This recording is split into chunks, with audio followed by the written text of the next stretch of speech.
Hey there! What's up? How are you doing so far? In this session, we will still talk about mirrors. After this session, you will be able to apply ray diagramming in predicting images formed in mirrors, apply law of reflection and magnification, and finally, differentiate images formed in various types of mirrors. Let's go ahead and proceed with ray diagramming for mirrors. First, you have to enumerate its parts. Here's the overview. We have the vertex, focus, center point, principal axis, focal length, and the usual radius and diameter in circles. Remember that spherical mirrors can be convex or concave. For each part, you will find relationship. The first and most important relationship is the relationship between the vertex and the focus. And that's where you will find the focal length. The focal length is equal to the half of the mirror's radius. Remember, in your geometry, the radius is also half of the diameter. You will then find this equation. Let's take a look at the parts in detail. Remember that in circles, found in the middle is the center point. That will be our plane of reference as we draw across the horizontal line. This line extends from the edges of a circle. You may recall it as the diameter. And remember that if half of the diameter is the radius, in optics, half of the mirror's radius is called the focus. And the distance between the vertex and the focus is called the focal length. Let us take an example.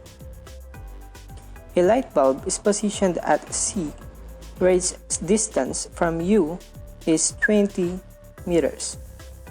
Where should it be placed for it to be located in the focus? Let's find out. Center point is about 20 meters. Therefore, we need half of it, since radius extends from the vertex to the center point. So, focal length is equal to radius divided by 2. We substitute r with the given 20 meters. Therefore, what is the focal length? 10 meters. In mirrors, you will find these two concepts: mirror equation and ray diagramming. These terms differ in a way these are put in use. Ray diagramming is used to predict images, magnification, orientation, and position in a qualitative means, that is through illustration or drawing, while mirror equation is used to find the same variable for image formation through the use of equation. In short, a qualitative way of predicting variables. Mirror equation states that the size and location of the image of an object depends on its location in front of the spherical mirror. Or in equation form, 1 over focus is equal to the sum of 1 over the object's distance and image distance. We can use a mnemonic for this, that is, if I do, I die. Another equation for mirrors is called the magnification equation.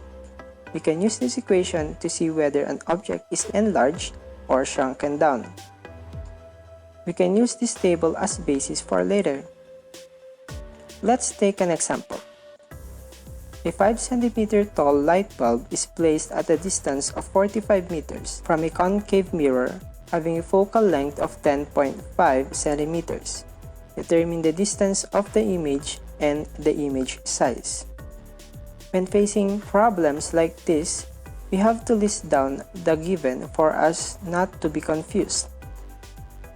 Lift up the values from the problem and identify the type of variable.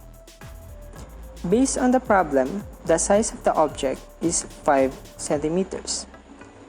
Its distance relative to the mirror is equal to 45 centimeters, and the focus of the concave mirror is found at 10.5 centimeters.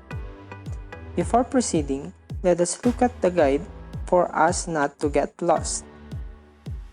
In every problem, we need to identify what needs to be addressed. In this particular set, that is the image distance and its size. Again, we need to recall the important list of equations.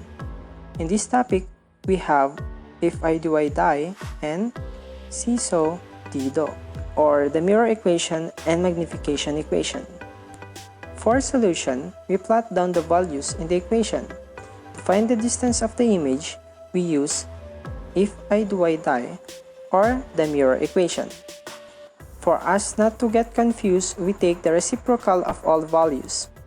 It should look like this. Then, group the common terms. Always take note of the signs, and we get 0.073 centimeters.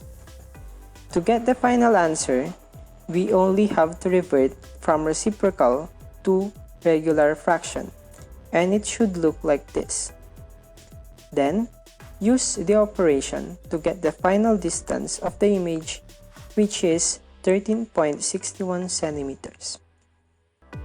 Now that's out of the way, we now find the size of the image. Thankfully, we know the perfect equation, which is the magnification equation. Now, we only have to substitute the given to the solution, then group like terms. And finally, we've identified the object to be smaller in person, from 5 centimeters now down to 1.5 centimeters.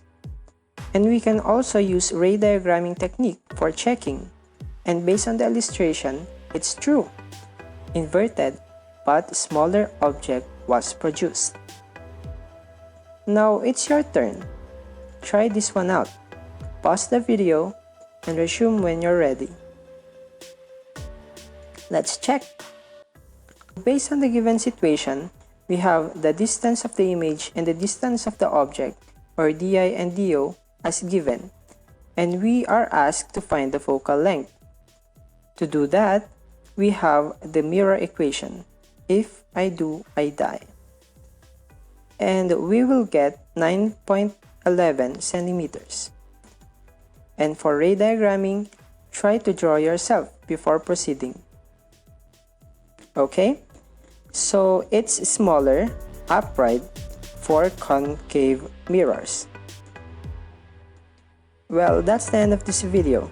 Today, you learned about predicting images in mirrors, apply various equations in mirror problems, and differentiate image formation from various types of mirrors. To recall, you should be able to answer the following questions. Why is ray diagramming important? When are the laws mentioned useful in life? And how do these images differ in various types of mirrors? That's all for today. See you on the next one.